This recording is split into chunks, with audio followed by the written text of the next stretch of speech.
യെശയ്യാ പ്രവചനം. ദൈവത്തിന് സ്തോത്രം. 55-ാം അധ്യായം അതിന്റെ 10-11 വാക്യം. യെശയ്യാ പ്രവചനം 55-ാം അധ്യായം 10-11 വാക്യം. മഴയും ഹിമവും ആകാശത്തു നിന്ന് പെയ്യുകയും അവിടേക്ക് മടങ്ങാതെ വിതപ്പാൻ വിത്തും തിന്മാൻ ആഹാരവും നൽകത്തക്കവണ്ണം ഭൂമിയെ നനച്ച് ഫലവത്താക്കി വിളയിക്കുന്നത് പോലെ എന്റെ വായിൽ നിന്ന് പുറപ്പെടുന്ന എന്റെ വചനമായിരിക്കും. അത് വെറുതെ എന്റെ അടുക്കിലേക്ക് മടങ്ങി വരാതെ എനിക്ക് ഇഷ്ടമുള്ളത് നിവർത്തിക്കുകയും ഞാൻ അയച്ച കാര്യം സാധിപ്പിക്കുകയും ചെയ്യും. ദൈവത്തിന് സ്തോത്രം. ഹല്ലേലൂയ. ദൈവവചനം എല്ലാവർക്കും സുപരിചിതമായ വചനമായി വായിച്ചു കേട്ടത്. ദൈവത്തിന് സ്തോത്രം. നിങ്ങളോട് സംസാരിക്കാൻ തുടങ്ങിയപ്പോൾ ദൈവം എന്നോട് പറഞ്ഞു ഇത് സംസാരിക്കാൻ. സ്തോത്രം. പല വചനങ്ങളും അതിന് മുൻപേ ഞാൻ ദൈവാത്മാവിൽ പ്രാർത്ഥിക്കുകയൊക്കെ ചെയ്തപ്പോൾ ഇടപെട്ട വചനങ്ങളൊക്കെ എന്റെ ഹൃദയത്തിലുണ്ട്. ദൈവത്തിന് സ്തോത്രം. എന്നാൽ ഈ വചനം പറയാൻ ഇപ്പോൾ ദൈവം പറഞ്ഞതുകൊണ്ട് പരിശുദ്ധാത്മാവിന് അതിൽ കൂടെ എന്തോ ഉദ്ദേശമുണ്ടെന്ന് എനിക്ക് മനസ്സിലാക്കാൻ കഴിയുന്നു. അതുകൊണ്ട് ആ വചനം തന്നെ പറയുവാൻ ഞാൻ കർത്താവിൽ ആഗ്രഹിക്കുക. ദൈവത്തിന് സ്തോത്രം. വചനത്തിന്റെ പ്രത്യേകത. ദൈവത്തിന് സ്തോത്രം. അതിന് കർത്താവായ യേശു ഭൂമിയിലായിരുന്നപ്പോൾ താൻ സ്വർഗരാജ്യത്തെ കുറിച്ച് പറയുമ്പോഴെല്ലാം ഉപമകളിൽ കൂടിയാണ് പറഞ്ഞുകൊണ്ടിരുന്നത്. കാരണം നമുക്ക് ഈ ഭൂമിയിലായിരിക്കുന്ന നമുക്ക് സ്വർഗത്തിലെ കാര്യം ഒന്നും അറിയത്തില്ല. സ്വർഗത്തിലെ കാര്യം യേശുവിന് മാത്രമേ അറിയാവുള്ളൂ. അതുകൊണ്ട് യേശു സ്വർഗത്തിലെ കാര്യം സാധാരണ ജനങ്ങളാകുന്ന നമുക്ക് മനസ്സിലാക്കി തരേണ്ടതിന് ഉപമകളിൽ കൂടെ സംസാരിച്ചു. നമുക്ക് പരിചയമുള്ള വസ്തുക്കളെ തന്നെ കാണിച്ചും അറിയിച്ചും ഒക്കെയാണ് യേശു സംസാരിച്ചത്. ഇതുപോലെ തന്നെയാണ് യെശയ്യാ പ്രവചനത്തിൽ നാം വായിച്ചത്. വചനത്തെ കുറിച്ച് പറയുന്നതിന് മുൻപേ അതിന്റെ മുകളിലത്തെ വാക്യത്തിൽ പറയുന്നു മഴയും ഹിമവും ആകാശത്തു നിന്ന് പെയ്യും. അപ്പൊ വെറുതെ മഴയും ഹിമവും ആകാശത്ത് പെയ്യത്തില്ല. ആകാശത്ത് ദൈവം മഴയും ഹിമവും പെയ്യിക്കുന്നെങ്കിൽ ദൈവത്തിന് അതിനൊരു ഉദ്ദേശമുണ്ട്. അതെന്തിനാ? ഈ ഭൂമിയിലേക്കുള്ളത്. ദൈവത്തിന് സ്തോത്രം. വിതപ്പാൻ വിത്തും തിന്മാൻ ആഹാരവും നൽകത്തക്കവണ്ണം ഭൂമിയെ നനയ്ക്കാൻ വേണ്ടിയാണ് ദൈവം ഈ മഴയും ഹിമവും അയക്കുന്നത്. ഭൂമിയെ നനയ്ക്കുക മാത്രമല്ല, ഭൂമിയെ നനച്ച് അത് ഫലവത്താക്കും, വിളയിക്കും. സ്തോത്രം. അതുപോലെ തന്നെയാണ് സ്വർഗരാജ്യത്തിൽ നമ്മെ എത്തിക്കേണ്ടതിന് നമ്മുടെ ജീവിതത്തിൽ ആവശ്യമായ ആത്മീയമായ എല്ലാവിധമായ ഫലങ്ങളും നമ്മളിത് പുറപ്പെട്ടു വരേണ്ടതിന് ദൈവം ആഗ്രഹിക്കുന്ന ദൈവിക പദ്ധതി, ദൈവിക ഉദ്ദേശം, ദൈവം ആഗ്രഹിക്കുന്ന ശുദ്ധീകരണം, ദൈവം ആഗ്രഹിക്കുന്ന ക്രമീകരണം, ദൈവം ആഗ്രഹിക്കുന്ന ആത്മീയ സ്വഭാവങ്ങളെല്ലാം നമ്മിൽ വരുത്തി നമ്മെ ഫലമുള്ളവരാക്കി ഫലവത്താക്കി സ്വർഗരാജ്യത്തിൽ എത്തിക്കുവാൻ ദൈവത്തിന് പദ്ധതി ഉള്ളത് കൊണ്ടാണ് ശുദ്ധീകരണത്തിന്റെ ദൂതുകൾ ഈ നാടുകളിൽ ദൈവം തന്നെ ജനത്തെ കേൾപ്പിച്ചുകൊണ്ടിരിക്കുന്നത്. ദൈവത്തിന് സ്തോത്രം. ഹല്ലേലൂയ. കാരണം കർത്താവ് പറഞ്ഞു ഇപ്പോൾ കേട്ട വചനത്താൽ നിങ്ങൾ ശുദ്ധിയുള്ളവരാകും. ദൈവത്തിന് സ്തോത്രം. ആകയാൽ ദൈവമക്കളെ, ദൈവം എപ്പോഴും ആഗ്രഹിക്കുന്ന ദൈവം വിശുദ്ധനാകയാൽ നമ്മൾ വിശുദ്ധരായിരിക്കണം. അത് കുറഞ്ഞ ഒരു കാര്യം തന്റെ ജനത്തെ കുറിച്ച് ദൈവം ആഗ്രഹിക്കുന്നില്ല. ദൈവം വിശുദ്ധനാകയാൽ നാമും വിശുദ്ധരായിരിക്കും. ഇതാണ് ദൈവത്തിന്റെ കണ്ടീഷൻ. ആ വ്യവസ്ഥയിലേക്ക് നാം പൂർണ്ണമായി തീരുവാനാണ് ഓരോ വചന കേൾവിയും അനുഗ്രഹമായി തീരുവാൻ, മുഖാന്തരമായി തീരുവാൻ, ശുദ്ധീകരണത്തിന്, വിടുതലിന്, തേജസ്കരണത്തിനൊക്കെ അത് അനുഗ്രഹമായി തീരും. കർത്താവിന്റെ വരവേറ്റുവാഴ്ത്തിരിക്കുന്ന നാളുകളിൽ നാം തേജസ് ഉള്ളവരായി ദൈവത്തിൽ എത്തിച്ചേരണമെങ്കിൽ നമ്മുടെ ജീവിതത്തിലുള്ള കറ, മാലിന്യം, വാട്ടം ഇതെല്ലാം മാറിക്കിട്ടണമെങ്കിൽ ദൈവവചനം കേട്ട് നാം ശുദ്ധീകരണം പ്രാപിക്കണം. ദൈവാത്മാവിനാൽ ശുദ്ധീകരണം പ്രാപിക്കണം. രക്തത്താൽ ശുദ്ധീകരണം പ്രാപിക്കണം. ദൈവനാമം നമ്മൾ കൂടെ മഹത്വപ്പെടട്ടെ. ദൈവത്തിന് സ്തോത്രമുണ്ട്. ദൈവത്തിന്റെ വചനത്തിന് മാത്രമേ നമ്മിൽ പ്രവർത്തിക്കുവാൻ കഴിയുള്ളൂ. ഇവിടെ വായിക്കുന്നു എന്റെ വായിൽ നിന്ന് പുറപ്പെടുന്ന എന്റെ വചനമായിരിക്കും. അത് വെറുതെ എന്റെ അടുക്കിലേക്ക് മടങ്ങി വരാതെ എനിക്കിഷ്ടമുള്ളത് നിവർത്തിക്കുകയും ഞാൻ അയച്ച കാര്യം സാധിപ്പിക്കുകയും ചെയ്യും. ദൈവത്തിന് സ്തോത്രം. ദൈവം എന്തിനാണ് അയച്ചത്? ദൈവം വചനം എന്തിനാണ് അയക്കുന്നത്? ആ ഉദ്ദേശം ദൈവം ചെയ്തെടുക്കും. എനിക്ക് അനുഭവത്തിൽ പല കാര്യങ്ങൾ പറയുവാൻ എന്റെ ഹൃദയത്തിൽ പൊങ്ങി വരുന്നു. സ്തോത്രം. എന്നാൽ ചില കാര്യങ്ങളെങ്കിലും നിങ്ങളോട് പറയണം എന്ന് ആഗ്രഹിക്കുന്നു. ദൈവത്തിന് സ്തോത്രം. വചനം എന്ന് പറയുമ്പോൾ ആദ്യ വചനം ഉണ്ടായിരുന്നു, വചനം ദൈവത്തോട് കൂടെ ആയിരുന്നു, വചനം ദൈവമായിരുന്നു. വചനം ദൈവമാണെങ്കിൽ സ്തോത്രം, വചനം നാം വിശ്വസിച്ച് അനുസരിക്കുമ്പോൾ, നാം ദൈവത്തെ അനുസരിക്കുമ്പോൾ, ദൈവം കൽപ്പിക്കുന്നത് നാം ചെയ്യുമ്പോൾ നമ്മിൽ കൂടി അത്ഭുതങ്ങൾ നടക്കും. മുമ്പേ കർത്താവിന്റെ ദാസൻ വായിച്ച ഭാഗം മർക്കോസിന്റെ സുവിശേഷം 16-ാം അധ്യായം എല്ലാവരും വായിക്കുവാൻ പറഞ്ഞു. സ്തോത്രം. ആ ഭാഗത്ത് നമ്മൾ വായിക്കുമ്പോഴും കേൾക്കുന്നത് വിശ്വസിക്കുന്നവരാൽ ഈ അടയാളങ്ങൾ നടക്കും. സ്തോത്രം. ദൈവത്തിൽ വിശ്വസിക്കുന്നവർ, ദൈവവചനത്തിൽ വിശ്വസിക്കുന്നവരെ കൊണ്ടാണ് ദൈവം ചെയ്യിപ്പിക്കുന്നത്. സ്തോത്രം. കർത്താവ് പറഞ്ഞു എന്നിൽ വിശ്വസിക്കുന്നവൻ ഞാൻ ചെയ്തതിലും അധികം ചെയ്യും. സ്തോത്രം. കുറച്ച് ചെയ്യുമെന്നല്ല, അധികം ചെയ്യും. യേശു എന്തെല്ലാം ഈ ഭൂമി ചെയ്തുവോ അതെല്ലാം തന്റെ മക്കൾക്കും ചെയ്യുവാനുള്ള അധികാരം ദൈവം തന്നിട്ടാ പോയെ. സ്തോത്രം. ഈ ലോകത്തിൽ സമാധാനമില്ല. യേശു പോകാൻ നേരത്തെ ആ സമാധാനം നമുക്ക് തന്നേച്ചാ പോയത്. Price the Lord. ആർക്കും ലഭിക്കാത്ത സമാധാനം ദൈവം നമുക്ക് തന്നേച്ചാ പോയത്. എന്റെ സമാധാനം ഞാൻ നിങ്ങൾക്ക് തന്നേച്ചു പോകുന്നു. ലോകം തരുന്ന പോലെയല്ല. അപ്പൊ കർത്താവ് തരാൻ ആഗ്രഹിച്ചതൊക്കെ നമുക്ക് തന്നിട്ടാ പോയത്. പക്ഷെ ഇത് നമ്മൾ അനുഭവിക്കാനും ഈ അധികാരം ഉപയോഗിക്കാനും ഒക്കെ ദൈവം ഏൽപ്പിച്ചത്. പക്ഷെ എത്ര പേര് ചെയ്യുന്നുണ്ട്, എത്ര പേര് ഇത് അനുഭവിക്കുന്നുണ്ടോ എന്ന് നാം നമ്മെ തന്നെ ഒന്ന് ശോധന ചെയ്യണം. ദൈവത്തിന് സ്തോത്രം. എന്നാൽ പ്രൈസ് ദി ലോർഡ്, ഈ വചനം എന്റെ ജീവിതത്തിൽ ഏത് വചനം പറഞ്ഞ് പ്രാർത്ഥിച്ചിട്ടുണ്ടോ, ദൈവാത്മാവ് ഇടപെട്ടിട്ടുണ്ടോ, ആ വചനം അതുപോലെ എന്റെ ജീവിതത്തിൽ നിറവേറിയിട്ടുണ്ട്. ഒരു വചനം പോലും നിഷ്ഫലമായിട്ടില്ല. ഒരു വചനം പോലും വെറുതെ ആയിപ്പോയിട്ടില്ല. എല്ലാ വചനത്തിലും ഞാൻ വിടുതൽ കണ്ടിട്ടുണ്ട്, ഇപ്പോഴും കണ്ടുകൊണ്ടിരിക്കുകയാണ്. സ്തോത്രം. തലമുറകളെ കുറിച്ച് മുമ്പേ കർത്താവിന്റെ ദാസൻ പ്രാർത്ഥിച്ചല്ലോ, പ്രാർത്ഥനയ്ക്കായിട്ട് ആവശ്യപ്പെട്ടു, ദൈവമക്കൾ പ്രാർത്ഥിച്ചല്ലോ. സ്തോത്രം. വിശ്വാസത്തിൽ വന്നിട്ട് പുറകോട്ട് പോയ കുഞ്ഞുങ്ങളുണ്ടെന്ന് കേട്ടപ്പോൾ എന്റെ മനസ്സിന് വേദന തോന്നി. ദൈവത്തിന് സ്തോത്രം. ദൈവകൃപയെ അനുഭവിച്ചിട്ട് പരിശുദ്ധാത്മാവിന്റെ ആ അനുഭവങ്ങളൊക്കെ പ്രാപിച്ചിട്ട് പുറകോട്ട് പോയാൽ, അവർ പിന്മാറിപ്പോയാൽ, ദൈവത്തിന് സ്തോത്രം, അവർ ശിക്ഷയ്ക്ക് അർഹരാകും. അതുകൊണ്ട് എത്രയും വേഗത്തിൽ അവർക്ക് ഒരു മടങ്ങി വരവിന് വേണ്ടി കണ്ണുനീരോടെ ദൈവമക്കൾ പ്രാർത്ഥിക്കണം. ദൈവത്തിന് സ്തോത്രം. ഹല്ലേലൂയ. എന്നാൽ അതിനും ദൈവത്തിന്റെ വചനമുണ്ട്. Price the Lord. അത് ഞാൻ ഇപ്പൊ ഈ പറഞ്ഞുകൊണ്ടിരിക്കുമ്പോൾ ദൈവാത്മാവ് ഇടപെടുന്നത് കൊണ്ട് ഞാൻ ആ വചനം കൂടെ ഒന്ന് വായിക്കാൻ ആഗ്രഹിക്കുക. എല്ലാവർക്കും എടുക്കാം. പ്രത്യേകിച്ചും തലമുറകളെ ഓർത്ത് ഭാരപ്പെടുന്നവർക്ക് വേണ്ടി ഞാൻ ആ വചനം പറയുകയാണ്. ദൈവത്തിന് സ്തോത്രം. സെഫന്യാവിന്റെ പുസ്തകം, ദൈവത്തിന് സ്തോത്രം. സെഫന്യാവിന്റെ പുസ്തകം 3-ാം അധ്യായം അതിന്റെ 13 മുതലുള്ള വാക്യങ്ങൾ, 13 മുതൽ 20 വരെയുള്ള വാക്യങ്ങൾ ഇങ്ങനെയുള്ളവർ പ്രാർത്ഥിക്കണം. ദൈവത്തിന് സ്തോത്രം. ഈ കുഞ്ഞുങ്ങളെ ചൊല്ലി ഭാരപ്പെടുന്ന മാതാപിതാക്കൾക്ക് വേണ്ടി ഞാൻ പറയുകയാണ്. ദൈവദാസന്മാരും ദൈവസഭയും ദൈവമക്കളൊക്കെ പ്രാർത്ഥിക്കുന്നുണ്ടല്ലോ. അപ്പോൾ ഈ വചനം വെച്ച് പ്രാർത്ഥിച്ചാൽ അത് നിങ്ങൾക്ക് വലിയ വിടുതലായി തീരും. ദൈവത്തിന് സ്തോത്രം. 13 മുതൽ 20 വരെയുള്ള വാക്യങ്ങൾ, അതിനകത്ത് എഴുതിയിരിക്കുന്ന പ്രധാനപ്പെട്ട ഒരു വാക്യം ഞാൻ എടുത്തു പറയുകയാണ്. ദൈവത്തിന് സ്തോത്രം. കാരണം ദൈവത്തെ അറിഞ്ഞിട്ട് ദൈവകൃപ പ്രാപിച്ചിട്ട് പിന്മാറിപ്പോയവർ അഥവാ പ്രവാസത്തിലേക്ക് അടിമകളായി പോകുന്നത് പോലെ ആയിത്തീർന്ന അവസ്ഥകളുടെ കർത്താവ് വിടുതൽ തരും, വിജയം തരും. ദൈവത്തിന് സ്തോത്രം. ദൈവത്തിന് അസാധ്യമായത് ഒന്നുമില്ല. ദൈവത്തിന്റെ മഹത്വം. അവിടെ നമ്മൾ ഇങ്ങനെയാണ് വായിക്കുന്നത്. ദൈവത്തിന് സ്തോത്രം. 19-ാം വാക്യത്തിൽ വായിക്കുന്നു, നിന്നെ ക്ലേശിപ്പിക്കുന്നവരോട് ഞാൻ ആ കാലത്ത് ഇടപെടും, മുടന്തി നടക്കുന്നവരെ ഞാൻ രക്ഷിക്കും. അവർക്ക് നടപ്പിൽ മുടന്ത് വന്നുപോയി. നേരായി നടന്നവർ നടപ്പിൽ തെറ്റ് സംഭവിച്ചു എന്നർത്ഥം അല്ലെ. ഉടന്തി നടക്കുക നല്ല നടപ്പല്ല, വിശ്വാസത്തിന് യോഗ്യമായ നടപ്പല്ല, ആത്മീയത്തിന് യോഗ്യമായ നടപ്പല്ല. ദൈവത്തിന് സ്തോത്രം. പ്രമാണത്തിനനുസരിച്ചുള്ള നടപ്പല്ല. ആ നടപ്പിൽ മുടന്ത് വന്നിട്ടുണ്ടെങ്കിൽ ദൈവത്തിന് സ്തോത്രം. ദൈവാത്മാവ് പറയുന്നു, മുടന്തി നടക്കുന്നതിനെ ഞാൻ രക്ഷിക്കും, പിന്മാറിപ്പോയതിനെ മടക്കി വരുത്തും. മുടന്തി നടക്കുന്നവനെ നേരായി നടത്തുവാൻ കഴിവുള്ള ഒരു ദൈവമുണ്ട്. ആ ദൈവത്തിന്റെ മുമ്പാകെ പ്രാർത്ഥിച്ചാൽ ദൈവത്തിന് സ്തോത്രം. മുടന്തി നടക്കുന്നവന് മുടന്തിനെ മാറ്റിക്കൊണ്ട് നേരായ പാതയിൽ, സത്യത്തിന്റെ പാതയിൽ, വിശുദ്ധിയുടെ പാതയിൽ, വേർപാടിലും സത്യത്തിലും വിശുദ്ധിയിലും ദൈവത്തെ ആരാധിച്ച് ദൈവപ്രമാണത്തോടെ ജീവിപ്പാൻ ദൈവം അവരെ ഇടയാക്കും.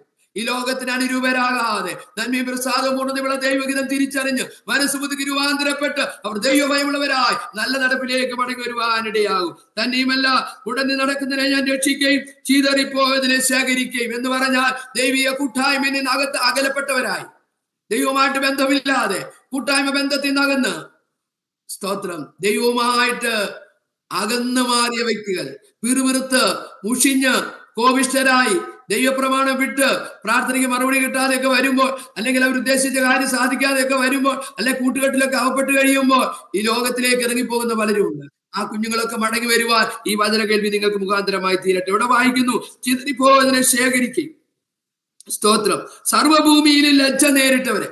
ദൈവമക്കളുടെ ഭാഗത്ത് എന്തെങ്കിലും ഒരു മിസ്റ്റേക്ക് വന്നാൽ, ദൈവമക്കൾ പുറകോട്ട് പോയാൽ, ദൈവകൃപയിൽ നിന്ന് അകന്നു പോയാൽ ആദ്യം ആരും അറിയത്തില്ല. പിന്മാറ്റം പെട്ടെന്നല്ലല്ലോ ഉണ്ടാകുന്നത്. പിന്മാറ്റം ആദ്യ ഹൃദയത്തിലാണ് ഉണ്ടാകുന്നത്. ആദ്യ ഹൃദയത്തിലുണ്ടാകും. മനസ്സും അടുക്കും. സ്തോത്രം. ഉത്സാഹത്തിൽ, പ്രാർത്ഥനയിൽ, ആത്മീയത്തിലെല്ലാം കുറവ് സംഭവിക്കും. അങ്ങനെ ഹൃദയത്തിൽ ആദ്യം വിശ്വാസത്യാഗവും ദൈവസ്നേഹം കുറവും പ്രാർത്ഥനാക്കുറവും ഒക്കെ വന്നു കഴിഞ്ഞ് പയ്യെ ഭവനക്കാരറിയും ആത്മീയത്തിൽ ക്ഷീണനാണെന്ന്. അത് കഴിയുമ്പോഴാണ് സഭക്കാർ അറിയുന്നത്, അത് കഴിഞ്ഞ് നാട്ടുകാർ അറിയും. സ്തോത്രം. അപ്പൊ മറ്റുള്ളവരുടെ മുമ്പിൽ ചോദ്യചിഹ്നമായി തീരാതിരിക്കേണ്ടതിന്, മറ്റുള്ളവരുടെ മുമ്പിൽ ലജ്ജിക്കപ്പെടാതിരിക്കേണ്ടതിന് ഇവിടെ വായിക്കുന്നു, സർവ്വഭൂമിയിലും ലജ്ജ നേരിട്ടവരെ പ്രശംസയും കീർത്തിയാക്കി തീർക്കുന്ന ഒരു ദൈവമുണ്ട്. നാം ചിന്തിക്കുമ്പോൾ, നാം കണക്കൂട്ടുമ്പോൾ മനുഷ്യബുദ്ധികൾക്ക് അപ്പുറമാണ്. പിടിവിട്ടുപോയല്ലോ. പ്രത്യേകിച്ച് കുഞ്ഞുങ്ങളൊക്കെ +2 ഒക്കെ കഴിഞ്ഞു കഴിഞ്ഞാൽ പിന്നെ അവരൊക്കെ പല സ്ഥലങ്ങളിൽ പഠിക്കുവാനായി കടന്നു പോകും. അവിടെയൊക്കെ ചെന്ന് ചില കൂട്ടുകെട്ടിലേക്ക് അകപ്പെട്ടവരൊക്കെ ദൈവകൃപയിൽ നിന്ന് അകന്നു പോകാൻ സാധ്യതകളുണ്ട്. എന്നാൽ അങ്ങനെയൊക്കെ പോയി കഴിയുമ്പോൾ, അല്ല ജോലിക്കായിട്ട് ദൂരെ പോകുമ്പോൾ, മാതാപിതാക്കളിൽ നിന്ന്, സഭകളിൽ നിന്ന്, ദൈവദാസന്മാരുടെ ഒക്കെ നോട്ടം വിട്ട് അവർ ദൂരെ സ്ഥലങ്ങളിലേക്ക് പോകുമ്പോൾ അവരെ പിശാച് പല വിധത്തിൽ പരീക്ഷിക്കും.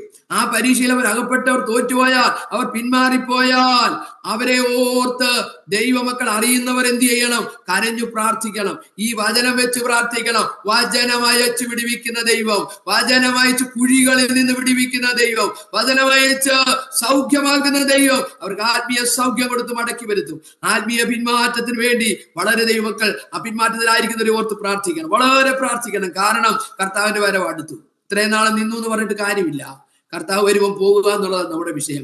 കർത്താവ് വരുമ്പോൾ പോകണമെങ്കിൽ വിശുദ്ധിയോടെ ദൈവഭയത്തോടെ ജീവിക്കണം. അതുകൊണ്ട് അങ്ങനെയുള്ളവർക്ക് വേണ്ടി പ്രാർത്ഥിക്കുവാൻ ഈ വചന ദൈവാത്മ വിടപെട്ടത് കൊണ്ട് ഞാൻ വായിച്ചതാ. ദൈവത്തിന് സ്തോത്രം. സർവ്വഭൂമിയിൽ ലജ്ജ നേരിട്ട് പ്രശംസയും കീർത്തിയാക്കി തീർക്കും. Price the Lord. ഇപ്പോൾ അവരെ കുറിച്ച് പറയുമ്പോൾ നമുക്ക് ലജ്ജയാണെങ്കിൽ, ദൈവം അവരെ കീർത്തിയും പ്രശംസയും ഉള്ളവരാക്കി തീർക്കും. അതുകൊണ്ട് ഈ വചനം വെച്ച് ദൈവമക്കൾ പ്രാർത്ഥിക്കണം. ദൈവത്തിന് സ്തോത്രം.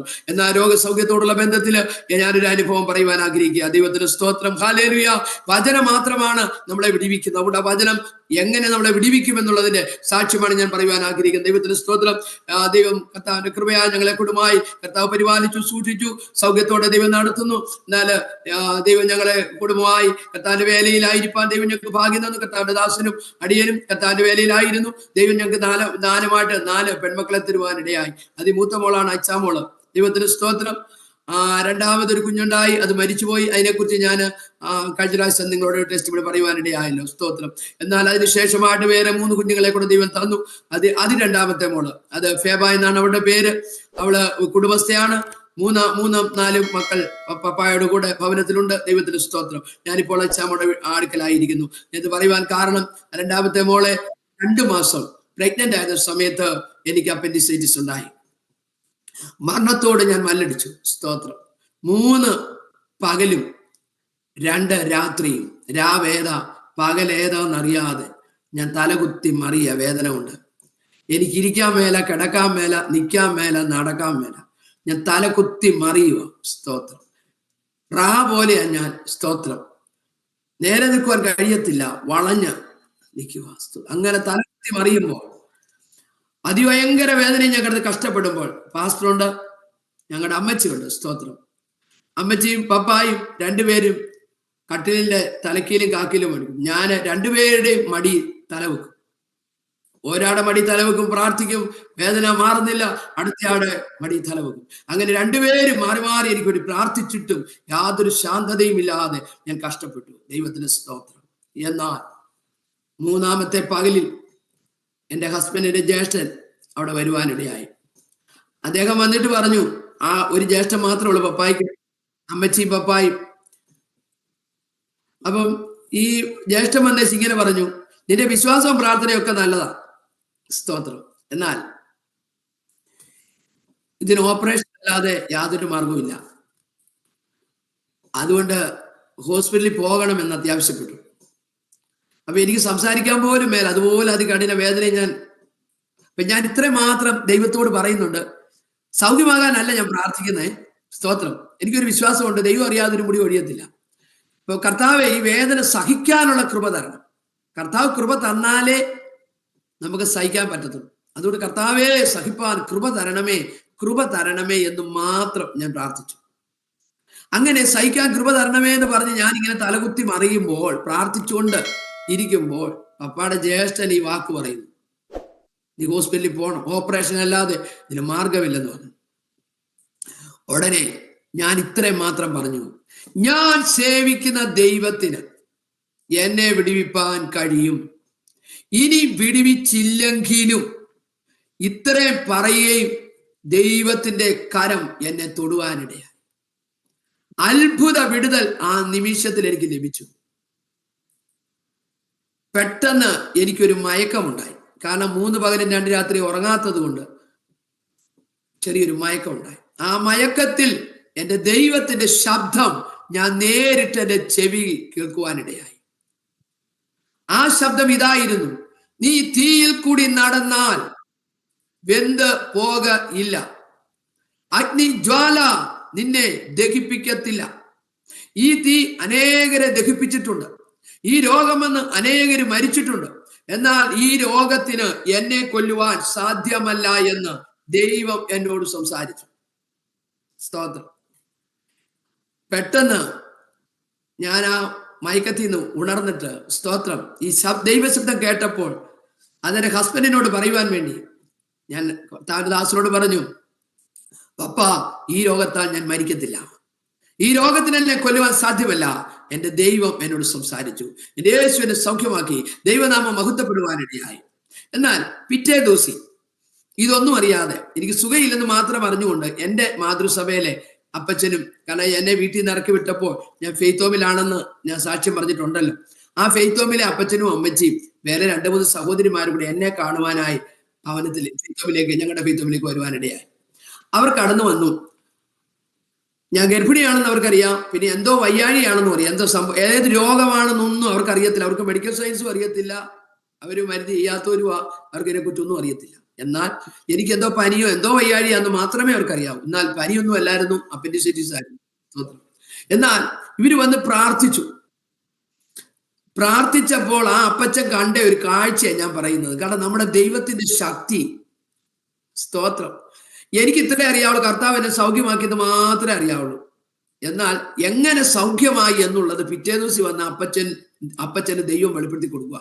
ആ അപ്പച്ചൻ ഇങ്ങനെ പ്രാർത്ഥിച്ചുകൊണ്ടിരിക്കുമ്പോൾ കാണുക, മുഴുത്ത നാരങ്ങയുടെ വലിപ്പത്തിൽ ഒരു സാധനം എന്റെ വയറ്റിൽ പഴുത്തു വന്നു. ബലൂണിന്റെ കാറ്റ് അഴിച്ചു വിടുമ്പം അത് ചൊങ്ങുന്നത് പോലെ ഈ പഴുത്തു വന്ന ഇത് ചൊങ്ങി കൊടലിന്റെ അറ്റത്തോട് ചേർന്നു വന്നു. സ്തോത്രം. അപ്പൊ ഞാൻ സേവിക്കുന്ന ദൈവത്തിന് എന്നെ വിടിവിപ്പാൻ കഴിയും. വിടിവിച്ചില്ലെങ്കിലും ആശുപത്രി പോകത്തില്ലെന്നാ പറയണ്ടേ. ആ വാക്കുപോലും ദൈവം പറയിപ്പിച്ചില്ല. വിടിവിച്ചില്ലെങ്കിലും എന്ന് പറയുകയും, എന്റെ തീരുമാന ശക്തി എന്റെ ദൈവത്തിനറിയാം. ഞാൻ തീരുമാനം എടുത്തത് എന്താണെന്നും ആശുപത്രി പോകത്തില്ലെന്നാ പറയുന്ന അടുത്ത വാക്കെന്നും ദൈവത്തിനറിയാം. അത് പറയുന്നതിന് മുൻപേ വിടിവിച്ചില്ലെങ്കിലും എന്ന് പറയാൻ ദൈവത്തിന്റെ കാര്യം തൊടുകയും ചെയ്ത് ഒരുപോലെയാ. ദൈവമക്കളെ, ഹല്ലേലൂയ, ആ പറഞ്ഞ നിമിഷത്തിൽ തന്നെ, സ്തോത്രം, ആ കർത്താവ് ആന്തരിക അവയവത്തിൽ എങ്ങനെയാണ് സൗഖ്യം വരുത്തിയെന്നുള്ളതാണ് പിറ്റേ ദിവസം വന്ന ദൈവദാസന് വെളിപ്പെടുത്തത്. നമ്മുടെ ദൈവം എത്ര വലിയ ദൈവമാ! ഒരു മരുന്നിൽ ആശ്രയിക്കാതെ, വൈദ്യന്മാരിൽ ആശ്രയിക്കാതെ, മുറിവ് കൂടാതെ, രക്തം പോകാതെ, ഹല്ലേലൂയ, വേദനിപ്പിക്കാതെ തൊട്ട് സൗഖ്യമാക്കുന്ന ദൈവം. നമ്മുടെ ആന്തരിക അവയവങ്ങളെ സൃഷ്ടിച്ച ദൈവത്തിന് മാത്രമേ അതിന് കേടുപാട് വെക്കുവാൻ കഴിയത്തുള്ളൂ. സ്തോത്രം. കർത്താവ് അങ്ങനെ തൊട്ട് സൗഖ്യമാക്കി. അത് കഴിഞ്ഞു, സൗഖ്യമായി കഴിഞ്ഞു, ഞാൻ ഭക്ഷണമൊക്കെ കഴിക്കാൻ തുടങ്ങി. പിന്നെ ഞാൻ ട്രാക്റ്റുമായിട്ട് പോകും. അന്നും ഇന്നും കൃപയാൽ എനിക്ക് ഏറ്റവും ഇഷ്ടമുള്ള ശുശ്രൂഷ സുവിശേഷം അറിയിക്കുക എന്നുള്ളതാണ്. സ്തോത്രം. ആരെ കണ്ടാലും സുവിശേഷം പറയുക, ആരെ കണ്ടാലും ട്രാക്റ്റ് കൊടുക്കുക. സ്തോത്രം. അതാണ് എനിക്ക് അന്നും ഇന്നുമുള്ള ഏറ്റവും ഇഷ്ടമുള്ള ശുശ്രൂഷ. ദൈവത്തിന് സ്തോത്രം. അതുകൊണ്ട് സുവിശേഷം അറിയിക്കുക എന്നുള്ളത് എൻ്റെ കർത്തവ്യമാണ്, എൻ്റെ കടമയാണ്. ദൈവത്തിന് സ്തോത്രം. കൃപയാൽ ആ സുവിശേഷ പ്രതിയുമായിട്ട് ഞാൻ ഇതുപോലെ പിന്നെയും യാത്ര ചെയ്തു. അപ്പൊ ഞങ്ങൾ താമസിക്കുന്ന ആ ഫെയ്ത്ത് ഹോമും ആ സ്ഥലവും ഒക്കെ കത്തോലിക്കരുടേതായിരുന്നു. അവിടുന്ന് ഞങ്ങൾ വാങ്ങിച്ചതാ. അപ്പം ആ ഹോളിന്റെ പരിസരം മുഴുവൻ ഈ കത്തോലിക്കര് ഹിന്ദുക്കളോ താമസിക്കുന്നത്. അപ്പൊ ഞാനിങ്ങനെ അവിടെ എല്ലാം ട്രാക്റ്റുകളൊക്കെ കൊടുക്കും. അപ്പൊ ഒത്തിരി മലകളും കുന്നുകളൊക്കെ കയറി പോകണം. അപ്പൊ അവിടെയുള്ള സ്ഥലങ്ങളിലൊക്കെ എന്നെ കൊണ്ടാവുന്ന പോലെ ദൈവം തന്ന കൃപയ്ക്ക് അനുസരിച്ച് ട്രാക്റ്റ് കൊണ്ട് കൊടുക്കുമായിരുന്നു. അങ്ങനെ ഞാൻ ട്രാക്റ്റുകൾ കൊണ്ട് യാത്ര ചെയ്തു. 7-ാം മാസത്തിൽ കയറി പെട്ടെന്ന് എനിക്ക് ടൈഫോയിഡ് പിടിപെട്ടു. ടൈഫോയിഡ് വന്ന് അത് ഇതുപോലെ അതികഠിനമായി തീർന്നു. സ്തോത്രം. ഓരോ ദിവസവും ടൈഫോയിഡ് കൂടിക്കൂടി വരിക. 7-ാം മാസത്തിൽ വയറ് നല്ല അനക്കമുള്ള സമയമാണ്. എന്നാൽ എൻ്റെ മദർലോയാണ് എന്നെ ശുശ്രൂഷിക്കുന്നത്. അമ്മച്ചി എന്നോട് പറയും, എൻ്റെ കുഞ്ഞെ, നിന്റെ മുറിയുടെ വാതുക്ക വരുമ്പോ അടുപ്പുങ്കലെ ചൂടാ. അങ്ങനെയാണ് നിന്റെ വയറ്റിൽ കിടക്കുന്ന കുഞ്ഞ് എന്തുമാത്രം ചൂടാ അനുഭവിക്കുന്നത്. അതുകൊണ്ട് ഈ കുഞ്ഞിനെ കിട്ടുമോ എന്ന് ചോദിച്ചു. സ്തോത്രം. അപ്പൊ അതിന് മുമ്പ് ഒരു കുഞ്ഞ് മരിച്ചുപോയി, ഈ കുഞ്ഞ് നഷ്ടപ്പെടുമോ എന്നുള്ള ചോദ്യം. സ്തോത്രം. എന്നാൽ ദൈവം അറിയാതെ ഒരു മുടി കൊഴിയത്തില്ലെന്ന് കൃപയാൽ അന്നും ഇന്നും എനിക്ക് വിശ്വാസം. എന്റെ ദൈവം ദോഷമായിട്ട് ഒന്നും ചെയ്യത്തില്ലെന്ന് കൃപയാൽ എനിക്ക് വിശ്വാസമുണ്ട്. ദൈവത്തിന് സ്തോത്രം. അതുകൊണ്ട് ഞാനൊന്നും മിണ്ടിയില്ല. ഞാൻ അങ്ങനെ കിടക്കേ കിടന്നു. സ്തോത്രം. എന്നാൽ അമ്മച്ചി പറഞ്ഞപ്പോഴൊക്കെ വയറ്റിൽ അനക്കം ഉണ്ടായിരുന്നു. 2-3 ദിവസം കൂടെ അനക്കം വന്നു. പിന്നെ അനക്കമില്ല. ഒരു ദിവസം കുഞ്ഞ് അനങ്ങിയില്ല. പെട്ടെന്ന് ഈ ചിന്ത വന്നു, അമ്മച്ചി പറഞ്ഞ കാര്യം. 2-ാം ദിവസമായി അനക്കമില്ല. 2 ദിവസം കുഞ്ഞിന് അനക്കമേ ഇല്ല. അപ്പൊ അമ്മച്ചി പറഞ്ഞ വാക്ക് ഓർത്ത് ഞാൻ. പക്ഷേ എനിക്ക് ഹസ്ബൻഡിനോട് ഇത് പറയാൻ പറ്റത്തില്ല. അദ്ദേഹത്തിന് ഇത് കേൾക്കുമ്പോൾ വിഷമം തോന്നും. അതുകൊണ്ട് ഞാൻ 2-ാമത്തെ ദിവസം അദ്ദേഹത്തോട് ഇത്രയും മാത്രം പറഞ്ഞു, പപ്പ, മൂത്തത് പെൺകുഞ്ഞ, 2-ാമത്തെ ഒരു ആൺകുഞ്ഞാകണമെന്ന് നമുക്ക് ആഗ്രഹമുണ്ട്. ഇനി ആണാണേലും പെണ്ണാണേലും കേടുകൂടാതെ കർത്താവ് ഇതിനെ തന്നാൽ ഇതിനെ കർത്താവിന്റെ വേലയ്ക്ക് വേണ്ടി കൊടുക്കാമെന്ന് സമർപ്പിക്കണമെന്ന്. കർത്താവിന്റെ കൃപയാ കർത്താവിന്റെ ദാസനും അടിയനും ചേർന്ന് പ്രാർത്ഥിച്ചു. അദ്ദേഹം പ്രാർത്ഥിച്ച് അങ്ങോട്ട് മാറി ഒരു 5 മിനിറ്റ് കഴിഞ്ഞപ്പോൾ വയറ്റിൽ ചെറിയ ഒരു അനക്കം വന്നു. സ്തോത്രം. മരിച്ചതിനെ ജീവിപ്പിക്കും, ഇല്ലാത്തതിനെ ഉള്ളതുപോലെ ദൈവം വിളിച്ചു വരുന്ന ദൈവമാണെന്ന് വചനത്തിൽ നാം വായിച്ചിട്ടുണ്ട്, കേട്ടിട്ടുണ്ട്. സ്തോത്രം. എന്നാൽ ഒരുപക്ഷെ അത് ചൂട് കൂടിയിട്ട് കുഞ്ഞിന് അനക്കമില്ലാതായതാകാം. എന്തും ആയിക്കൊള്ളട്ടെ, പ്രാർത്ഥിച്ചു കഴിഞ്ഞപ്പോൾ 2 ദിവസം കഴിഞ്ഞപ്പോൾ കുഞ്ഞിന് അനക്കം വെച്ചു. ദൈവത്തിന് സ്തോത്രം. അങ്ങനെ അതിനെ കർത്താവിന്റെ വേലയ്ക്ക് വേണ്ടി ഉദരത്തിൽ വെച്ച് പ്രതിഷ്ഠിക്കുവാനിടയായി. ഞാൻ ടൈഫോയിഡ് വന്ന കാര്യം പറഞ്ഞപ്പോൾ ഞാൻ ചുരുക്കി അങ്ങനെ പറഞ്ഞെങ്കിലും അതിന് മുൻപ് 1-2 കാര്യം കൂടെ പറയേണ്ടതായിട്ടുണ്ട്. സ്തോത്രം. ഈ ടൈഫോയിഡ് വന്നു, ഭയങ്കര തലവെട്ടിലായിരുന്നു എനിക്ക് തുടങ്ങിയത്. തലവെട്ടി പൊളക്കുക, തലയോട്ട് ഇങ്ങനെ ഇളകി പോകുന്ന പോലത്തെ അസ്വസ്ഥത. അപ്പൊ ഞാൻ അമ്മച്ചി എനിക്ക് തോർത്ത് നനച്ച് തല വലിച്ചു മുറുക്കി കെട്ടിത്തരും. അപ്പം ആ മുറുക്കി കെട്ടുമ്പോ 5 മിനിറ്റ് കൊണ്ട് ആ തോർത്ത് ഉണങ്ങും. അപ്പൊ അടുത്ത തോർത്ത് വെള്ളത്തിലിട്ടിരിക്കുക. ഉടനെ അതെടുത്ത് തല കെട്ടും. 5 മിനിറ്റ് കൊണ്ട് അത് ഉണങ്ങും. അതുപോലത്തെ ചൂടാ. അത്രമാത്രം അതികഠിനമായ പനിയാ കഷ്ടപ്പെട്ട് ടൈഫോയിഡ് ഞാൻ ഭാരപ്പെട്ടു. ദൈവത്തിന് സ്തോത്രം. അങ്ങനെ ഇരിക്കെ ഒരു ദിവസം അച്ഛമ്മൾ സ്കൂളിൽ പോയി. പപ്പ അവിടെ ഇല്ല, അമ്മച്ചി മാത്രമേ ഉള്ളൂ. എന്റെ അമ്മച്ചി അടുക്കളയിലുവാ. ഞാൻ തന്നെ മുറിയിൽ കിടക്കുമ്പോൾ മരണദൂതൻ വന്നു എന്റെ കയ്യെ പിടിച്ചു, വലത് കരത്തെ പിടിച്ചിട്ട്, പുതിയ വർഷം ഞാൻ നിന്നെ കാണിക്കത്തില്ലെന്ന് പറഞ്ഞു. പുതിയ വർഷം എന്ന് പറഞ്ഞത് ഡിസംബറിൽ എനിക്ക് പനി വരുന്നത്, ടൈഫോയിഡ് വരുന്നത്.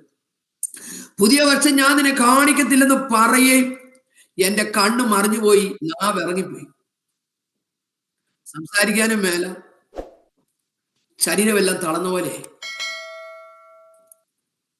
എന്റെ അടുക്കൽ ആരുമില്ല. ഒരു കട്ടിലിന്റെ കട്ടിലെ പോലും ഒന്ന് കൊട്ടണമെങ്കിൽ, അല്ലെ എന്തെങ്കിലും ഒരു ഒച്ച കേൾപ്പിക്കണമെങ്കിൽ കൈക്ക് ബലമില്ല, ശരീരമെല്ലാം തളർന്ന പോലെ. ഉടനെ പുറമേ കണ്ണ് മറിഞ്ഞെങ്കിലും നാവ് ഇറങ്ങിപ്പോയെങ്കിലും എന്റെ ഉള്ളിന്റെ ഉള്ളിൽ ഞാൻ ഇങ്ങനെ പറഞ്ഞു, സ്തോത്രം, ഇവൻ കൊല്ലുമെന്ന് പറഞ്ഞെങ്കിൽ, അഥവാ പുതിയ വർഷം കാണിക്കത്തില്ലെങ്കിൽ അതിന്റെ അർത്ഥം തന്നെ ഡിസംബറിൽ ഞാൻ നിന്നെ കൊണ്ടുപോകുന്ന, അല്ലെ കൊല്ലുവന്ന, അല്ലെ നിന്റെ ജീവനെ എടുക്കുവന്ന. സ്തോത്രം. എന്നാൽ എനിക്കറിയാം എന്റെ ശുശ്രൂഷ തീർന്നിട്ടില്ല. എന്റെ ശുശ്രൂഷ തീരാത്തിടത്തോളം ദൈവം എന്നെ വിളിക്കത്തില്ലെന്ന് എനിക്ക് നല്ല ഉറപ്പാണ്. തന്നെയുമല്ല, കർത്താവിന്റെ വചനം പറയുന്നു, ദൈവം വാഗ്ദത്തം ചെയ്ത് നിവർത്തിപ്പാൻ ദൈവശക്തനാണ്. പിന്നെ ശുദ്ധീകരണം പൂർത്തിയാകാതെ ദൈവം നമ്മളെ വിളിക്കത്തില്ല. ശുശ്രൂഷ തികയ്ക്കാതെ നമ്മളെ വിളിക്കത്തില്ല. വാഗ്ദത്തം നിവർത്തിക്കാതെ ദൈവം നമ്മളെ വിളിക്കത്തില്ല. അങ്ങനെയെങ്കിൽ ദൈവം പറഞ്ഞ വാഗ്ദത്തങ്ങൾ നിറവേറപ്പെടാനുണ്ട്. ശുദ്ധീകരണം പ്രാപിപ്പാൻ കർത്താവ് ആഗ്രഹിക്കുന്ന ശുദ്ധീകരണം എന്നെ വന്നിട്ടുണ്ടെങ്കിൽ കർത്താവിനെ ശുദ്ധീകരിച്ച് ചേർക്കും. അതുപോലെ തന്നെ ശുശ്രൂഷ തികച്ചെങ്കിൽ കർത്താവ് എന്നെ ചേർക്കും. ഇനിയും എനിക്ക് ശുശ്രൂഷ ഉണ്ടെന്നുള്ളത് എനിക്ക് നല്ല ഉറപ്പായ കാര്യമാണ്. സ്തോത്രം. എന്നാൽ ഞാൻ ഉള്ളിന്റെ ഉള്ളിൽ ഇത്രയും പറഞ്ഞു, മരണത്തെയും പാതാളത്തെയും ജയിച്ച നസ്രയനായ യേശു ക്രിസ്തുവിന്റെ നാമത്തിൽ ഞാൻ മരണത്തിന് മേൽ ജയമെടുക്കുന്നു, നിപ്പോ സാത്താനെ പറയുകയും. സ്തോത്രം. എന്റെ കണ്ണ് നേരെ വന്നു, നാവ് നേരെ വന്നു. പോ സാത്താനെന്ന് ഞാൻ പറഞ്ഞ സമയം കൊണ്ട് ഇവൻ കൈവിട്ടു. സ്തോത്രം. കൈവിട്ടു. എന്റെ കണ്ണ് നേരെ വന്നു, നാവ് നേരെ വന്നു, നോർമലായി. അത് കഴിഞ്ഞ് ഞാൻ അമ്മച്ചിയെ വിളിച്ചിട്ട് പറഞ്ഞു, അമ്മച്ചി ഇങ്ങനെ ഒരു കാര്യം ഉണ്ടായി, മരണഘട്ടം മാറി. സ്തോത്രം. പെട്ടെന്ന് ദൈവന്റെ വചനത്തിൽ ഇങ്ങനെ വായിക്കുന്നു, സങ്കീർത്തനം 23. ആ വചനമൊക്കെ നമ്മൾ വായിച്ചു വിടുന്ന സങ്കീർത്തനമാണ്. എന്നാൽ വായിക്കുമ്പോൾ നമ്മൾ പലപ്പോഴും അതിന്റെ അർത്ഥം ഗ്രഹിക്കാറില്ല. അനുഭവത്തിൽ വരുമ്പോൾ ഇത് തേനിലും തേക്കട്ടിലും മധുരമുള്ളതെന്നൊക്കെ ബൈബിളിൽ പറയുന്നത് സത്യമാണ്. സ്തോത്രം. ഞാൻ അനുഭവിക്കുന്ന വ്യക്തിയാ. കൂരിരുൾ താഴ്വരി കൂടി നടന്നാലും ഞാൻ ഒരർത്ഥവും ഭയപ്പെടുകയില്ല, കാരണം നീ എന്നോടുകൂടെ ഇരിക്കുന്നുവല്ലോ, നിന്റെ വടിയും കോലും എന്നെ ആശ്വസിപ്പിക്കുന്നു. കൂരിരുൾ താഴ്വര എന്ന് പറഞ്ഞാൽ മരണത്താഴ്വരയാ. അപ്പോ നമ്മുടെ യേശു മരണത്തെ ജയിച്ചവനാ. മരണാധികാരിയായ പിശാചിന്റെ തലയെ യേശു കാൽവരി വെച്ചു തകർത്തതാ. അതുകൊണ്ട് മരണത്തെ, പാതാളത്തെ എന്റെ യേശു ജയിച്ചതാ. ആ ജയാളിയാ നമ്മളോട് കൂടെ ഉള്ളത്. അതുകൊണ്ട് മരണത്തിന്റെ നീക്കുപോക്ക് കർത്താവായ യഹോവയ്ക്കുള്ളതാ. സ്തോത്രം. ആകയാൽ മരണത്തെയും പാതാളത്തെയും ജയിച്ച നസ്രയനായ യേശു ക്രിസ്തുവിന്റെ നാമത്തിൽ മരണത്തിന് മേൽ ഞാൻ ജയമെടുക്കുന്നു. ഓ പിശാചേ എന്ന് പറഞ്ഞു തൽക്ഷണം വിടുതലായി. ദൈവമക്കളെ, ദൈവം തന്ന അഭിഷേകം, ദൈവം തന്ന അധികാരം, ദൈവം തന്ന വാഗ്ദത്തം ദൈവനാമ മഹത്വത്തിനായി ഉപയോഗിക്കുവാൻ ദൈവമക്കൾ തയ്യാറാണ്. സ്തോത്രം. അലമാരി കൊണ്ട് താക്കോല് കൊണ്ടെന്ന് പറഞ്ഞിട്ട് കാര്യമില്ലല്ലോ. അലമാരിക്കകത്തുള്ള നിക്ഷേപങ്ങൾ അല്ലെങ്കിൽ നമ്മുടെ ആവശ്യമായ സാധനങ്ങൾ വെച്ചിട്ടുണ്ടെങ്കിൽ അത് എടുക്കണമെങ്കിൽ നമുക്ക് താക്കോല് വേണം. എല്ലാം അതിനകത്തുണ്ട്. അതെല്ലാം എന്റെ അവകാശത്തിൽപ്പെട്ടതാ, എനിക്കുള്ളതാന്ന് പറഞ്ഞിട്ട് വല്ല കാര്യമുണ്ട്? ഒരു കാര്യമില്ല. താക്കോല് കയ്യിലും ഉണ്ട്, അലമാരി എവിടെ ഇരിപ്പുണ്ട്. നമ്മളിവിടെ പട്ടിണി കിടക്കുക, വല്ല ഗുണമുണ്ടോ? സ്തോത്രം. അത് നമ്മൾക്ക് ഉപയോഗിക്കണമെങ്കിൽ നമ്മൾ എന്ത് ചെയ്യണം? സ്തോത്രം. അത് അനുഭവിക്കണമെങ്കിൽ, ആ നന്മ നാം അനുഭവിക്കണമെങ്കിൽ, അത് നമുക്ക് ആശ്വാസമായി തീരണമെങ്കിൽ, അനുഗ്രഹമായി തീരണമെങ്കിൽ, ഉപയോഗമായി തീരണമെങ്കിൽ ഈ താക്കോൽ ഉപയോഗിച്ച് അത് എന്ത് ചെയ്യണം? തുറക്കണം. ഇതുപോലെ സ്തോത്രം, ദൈവം തന്ന അഭിഷേകം, ദൈവം തന്ന അധികാരം ദൈവനാമത്തിനായി നാം ഉപയോഗിക്കണം. എങ്കിൽ മാത്രമേ ദൈവമഹത്വം നമ്മിൽ വെളിപ്പെടുകയുള്ളൂ. ദൈവത്തിന് സ്തോത്രം. ദൈവകൃപയാൽ അങ്ങനെ ആ പ്രയാസത്തിൽ നിന്ന്, മരണകരമായ അനുഭവത്തിൽ നിന്ന് ദൈവം എന്നെ വിടുവിപ്പാനിടയായി. എന്നാൽ ദൈവത്തിന് സ്തോത്രം, ഡിസംബർ 31 എന്ന് പറയുന്നത് ഈ പിശാച് പറഞ്ഞ ആ ഡേറ്റാ. ഏതാ? പുതിയ വർഷം ഞാൻ നിന്നെ കാണിക്കത്തില്ല. കാരണം അത് വെറുതെ ഒരു രോഗമല്ലായിരുന്നു കേട്ടോ. ടൈഫോയിഡ് എന്ന് മാത്രമല്ല, അത് വെറും ഒരു രോഗം മാത്രമല്ല, ശത്രുവിന്റെ പോരാട്ടവും അഥവാ ശുശ്രൂഷയ്ക്കെതിരെയുള്ള വെല്ലുവിളിയായിരുന്നു. കാരണം ഞാനിങ്ങനെ ട്രാക്ട് കൊടുത്തിട്ടുണ്ടെങ്കിൽ നടക്കുന്നതൊന്നും പിശാചിന് ഇഷ്ടപ്പെടുന്നില്ല. സ്തോത്രം. ആത്മാക്കൾ വിടുവിക്കപ്പെടുന്നത് സാത്താൻ ഇഷ്ടമില്ലല്ലോ. സ്തോത്രം. അവന്റെ പിടിയിൽ നിന്ന് ആൾക്കാരെ വിടുവിക്കുമ്പോൾ അവന് നമ്മളോട് ഫൈറ്റിംഗ് ഉണ്ട്. സ്തോത്രം. എന്നാൽ ജയം നമുക്കാ. അവൻ എത്ര ഫൈറ്റ് ചെയ്താലും ജയം നമുക്കാ. ഹല്ലേലൂയ. പാമ്പുകളെ, തേളുകളെ, ശത്രുവിന്റെ സകല ബലത്തെയും ചവിട്ടുവാൻ ദൈവം നമുക്ക് അധികാരം തന്നിരിക്കുകയാ. അധികാരം നമ്മൾ ഉപയോഗിച്ചാൽ മതി. ദൈവം നാം മഹത്വപ്പെട്ടാൽ മതി. ദൈവത്തിന് സ്തോത്രം. അങ്ങനെ ഇരിക്കെ സ്തോത്രം, പെട്ടെന്ന് ഞാനിങ്ങനെ 31-ാം തീയതി, ഡിസംബർ 31-ാം തീയതി ആണ്ടൃതി യോഗത്തിന് വേണ്ടി എല്ലാവരും വന്നു. വീട്ടിൽ ഭക്ഷണ കാര്യങ്ങളൊക്കെ ക്രമീകരിച്ചുകൊണ്ടിരിക്കുന്നു. ഫെയ്ത്തോമാണല്ലോ, ഭക്ഷണ കാര്യങ്ങളൊക്കെ ക്രമീകരിക്കുന്നു. അങ്ങനെ എല്ലാവരും ശുശ്രൂഷയിലും സാഹചര്യത്തിലൊക്കെ ആയിരിക്കുന്ന സമയത്ത് 31-ാം തീയതി വൈകിട്ട് ഒരമ്മച്ചി ഒരു മോളും, ആ ചർച്ചയിൽ കൂടുന്ന, ഞങ്ങളുടെ ചർച്ചയിൽ കൂടുന്ന ഒരു അമ്മച്ചി മോളും, അവർ രണ്ടുപേരും കൂടെ എൻ്റെ മുറിയിലേക്ക് കയറി വന്നിട്ട് പറഞ്ഞു, ആന്റി ഞങ്ങൾ ഒരു വാക്ക് പ്രാർത്ഥിക്കട്ടെ എന്ന് ചോദിച്ചു. സ്തോത്രം. എനിക്ക് വലിയ സന്തോഷമാണ്. ഞാനിങ്ങനെ ഫെയ്ത്തോമി രോഗിയായിട്ട് കിടക്കുന്നെങ്കിൽ ആരും എൻ്റെ അടുക്കൊന്ന് പ്രാർത്ഥിക്കാറില്ല. കാരണം വിശ്വാസികളൊക്കെ വന്ന് കണ്ടേ ചങ്ങ് പോകും. കാരണം പാസ്റ്ററുടെ വീടല്ലേ. പാസ്റ്ററുടെ വീട്ടിൽ വന്ന വിശ്വാസികൾ പ്രാർത്ഥിക്കത്തില്ല. എന്നാൽ വിശ്വാസിയുടെ വീട്ടിൽ ചെല്ലുമ്പോൾ പാസ്റ്റർമാർ പ്രാർത്ഥിക്കും. പാസ്റ്റർമാരുടെ വീട്ടിൽ ചെന്ന വിശ്വാസികൾ പ്രാർത്ഥിക്കത്തില്ല. അപ്പൊ അവര് വലിയ ആൾക്കാരാണ്, പാസ്റ്റർമാർ എന്നൊക്കെ പറഞ്ഞ ഒരു വലിയ ആൾക്കാരാ. ഓ, ഞങ്ങൾ എന്തോ പ്രാർത്ഥിക്കാനാ? അങ്ങനെയല്ല. ദൈവമക്കളെ, നമ്മുടെ ഓരോരുത്തരെയും പ്രാർത്ഥന വിലയുള്ളതാണ്.